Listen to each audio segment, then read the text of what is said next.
Okay, basis risk is due to the fact number one, hedge is closed out before expiration of the futures contract, and number two, the asset to be hedged and the asset underlying the futures contract are not the same.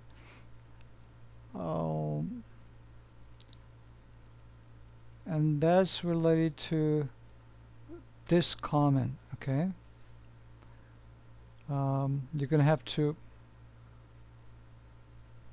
I have to say basis risk. So that's why you have to choose a well, it's related. You have to choose a delivery month that is close to the end of the life of hedge, but later than. Okay, and if there is no futures contract on the asset being hedged, you're gonna have to choose the contract whose future price is most highly correlated with the asset price. Now, in relation to this second aspect, we going to say cross hedge. Cross hedge is a hedge in which characteristics of the spot and futures positions do not match perfectly. They could differ in time span covered, the amount of the commodity, and the particular characteristics of the underlying good.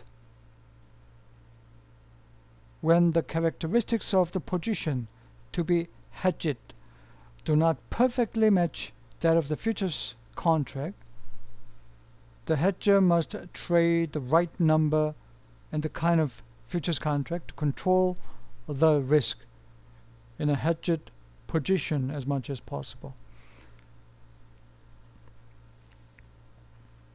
So cross-hedging is partly responsible for basis risk, I could say. Now, from now we're going to talk a bit about hedge ratio. Hedge ratio is defined as the number of futures contracts to be held for a given position in cash market. The negative sign here is think of how we hedge. Then you understand why we have negative sign here. The dealer will trade H units of futures to establish the futures market hedge. Then P is a portfolio. S is a spot market price at time t plus 1, and as t plus 1 is spot market price at t plus 1, as t is the spot price at time t, and H is a hedge ratio, and F is a future price at time t plus 1, and Ft is a future price at time t, and P is a portfolio with spot and future. Now, in order to minimize the risk of a portfolio P, which consists of spot and future, we need to first calculate the variance of this above equation, which is this. You take variance on both sides, okay? Then variance and variance. And then we're going to have to choose H to minimize it. In choosing H to minimize it, you probably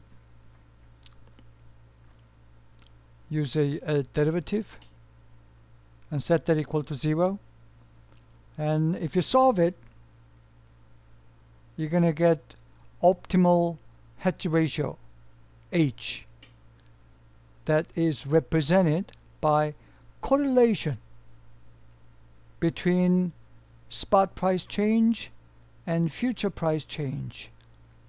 Okay, and sigma s is going to be standard deviation of spot price change, whereas sigma f is going to be standard deviation of future price change. So do not think optimal hedge ratio is going to be 1. It's going to be something a little bit more complicated. Okay. Turns out that this optimal hedge ratio, you can calculate it by this type of regression. You can think of ST as a dependent variable, where FT is an independent variable. Then beta is going to be slope coefficient. Okay? Now this beta, according to regression, is going to be represented in this way. So in reality, we tend to use this degradation coefficient beta as a proxy for this optimal hedge ratio.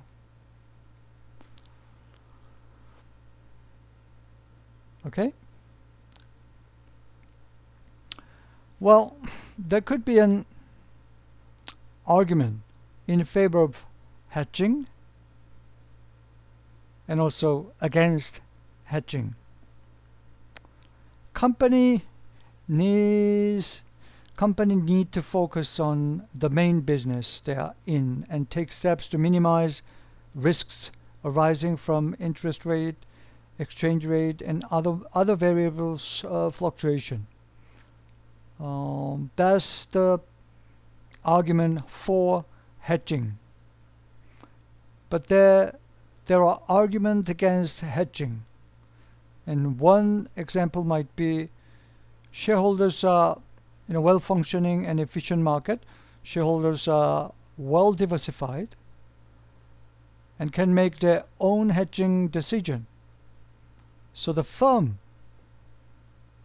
don't have to worry about hedging, because hedging the firm at firm's level might be redundant. It could be done at individual level. That's what it's saying. Okay, and also it may increase risk to hedge when competitors do not. So this is sort of a weird situation, but if this is the case, then hedging is gonna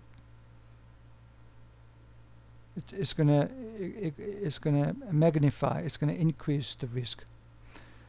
And the most difficult part comes from the last reason, and explaining a situation where there is a loss on a hedge and a gain on the underlying can be difficult. Suppose you're not the boss. You're working for the boss, and the boss. You have to note that hedging is a costly process, and that's the on the other hand, diversification is a costless process. Hedging is costly in a sense. Your expectation goes the other way. It could be either long hedge or short hedge, but because of this long and short hedge, you ended up losing money instead of gaining money. Now, in reality, that's going to be very difficult, and it's not going to persuade your boss. But then the bottom line is, company is in a main business, and hedging is minimizing risk, not from main business, but from this financial variables fluctuation.